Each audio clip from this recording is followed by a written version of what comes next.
I can't present a video series on the Philippines without talking about the elephant in the room, earthquakes.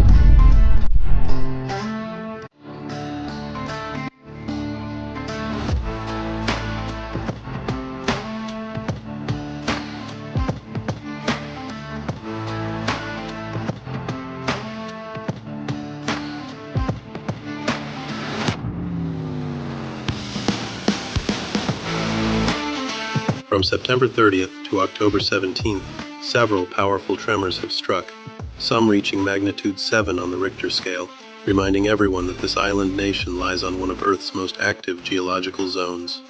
Beneath the sea west of Luzon runs the Manila Trench, where the Eurasian plate dives beneath the Philippine sea plate, building enormous pressure. Through the center of the islands, the Philippine Fault Line snakes more than 1,200 kilometers, capable of producing major inland quakes.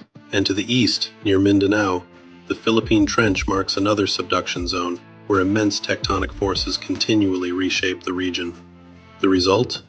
A breathtakingly beautiful country, born of fire and motion, where the ground itself is always alive. If you are interested in earth science, as I am, the Philippines is a geology lover's dream.